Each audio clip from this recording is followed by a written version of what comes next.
Hi guys, good morning. നമ്മളിവിടെ ഇപ്പോൾ അമ്പലം കാണാൻ വന്നിരിക്കുകയാണ്. അമ്പലത്തിൽ എല്ലാ കർമ്മങ്ങളും നടന്നുകൊണ്ടിരിക്കുകയാണ്. നിങ്ങൾക്ക് അവിടെ മണി മുഴങ്ങുന്നത് കേൾക്കാം. ശരിക്കും നമ്മുടെ നാട്ടിൽ അതേ പ്രാർത്ഥനയുടെ അതേ രീതിയാണ്. എനിക്ക് തോന്നുന്നു ലോകം മുഴുവൻ വിശ്വാസികൾ അവരുടെ രീതികൾ പാലിക്കുന്ന ആ വേ ഉണ്ടല്ലോ, അത് ഏതാണ്ട് സെയിം ആണെന്ന് തോന്നുന്നു. ഇവിടെ ചെന്നപ്പോൾ മന്ത്രോച്ചാരണത്തിൻ്റെ ഒരു ധ്വനിയാണ് കേട്ടത്. ശരിക്കും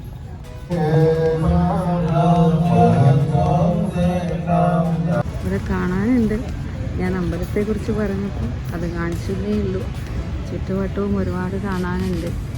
നമ്മളവിടെ ചരടൊക്കെ കെട്ടാറില്ലേ നാട്ടിൽ, മരങ്ങളിൽ. ഇവിടെ നിറയെ എനിക്ക് ബൾബുകളാണ് കാണാൻ പറ്റുന്നത്. ചിലപ്പോൾ അത് അലങ്കാരമായിരിക്കാം.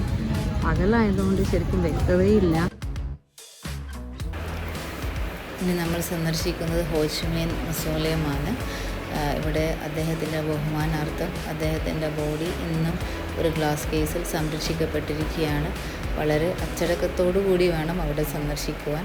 അതുകൊണ്ട് തന്നെ ക്യാമറ അനുവദനീയമായിരുന്നില്ല. വളരെ നല്ലൊരു അനുഭവമായിരുന്നു. കാരണം ഇതുപോലൊന്നും മുമ്പ് സന്ദർശിച്ചിട്ടുണ്ടായിരുന്നില്ല. വേറൊരു സവിശേഷത ഈ റെഡ് ലാൻറ്റേൺസ് ആണ് കേട്ടോ. എത്ര രസമാണെന്നറിയോ കാണാൻ. ശരിക്കും ഇത് പോസിറ്റീവ് എനർജിയും ഒരു ബ്രൈറ്റ് ഫ്യൂച്ചറിനെ കുറിച്ചുള്ള പ്രതീക്ഷയാണ് ഇത്രയും കാണിക്കുന്നത്. കൂടുതൽ അമ്പലങ്ങളുടെ അടുത്താണ് കേട്ടോ ഇത് കാണുന്നത്. പിന്നെ നമ്മളെ ആകർഷിച്ച വേറൊരു കാര്യം സൂപ്പുകൾക്ക് കൊടുക്കുന്ന പ്രാധാന്യമാണ്. സൂപ്പുകൾ തന്നെ പലതരമുണ്ട്. ഇലകൾ കൊണ്ടുള്ളതുണ്ട്, ചിക്കൻ കൊണ്ടുള്ളതുണ്ട്, നൂഡിൽസ് കൊണ്ടുള്ളതുണ്ട്. അതൊക്കെ കൂടാതെ അതൊക്കെ ചേർന്ന് മിക്സ് ചെയ്തിട്ടുള്ളതുണ്ട്. പക്ഷേ ഇതൊക്കെ എന്താ പറയുക, ഒരു പ്രത്യേക സംഭവമായിട്ടാണ് എനിക്ക് തോന്നിയത്. കാരണം സാധാരണ സൂപ്പുകളൊക്കെ നമ്മൾ നല്ല കട്ടിയായിട്ടല്ലേ കാണുക. ഇത് നല്ല നേർത്തതായിട്ടാണ്.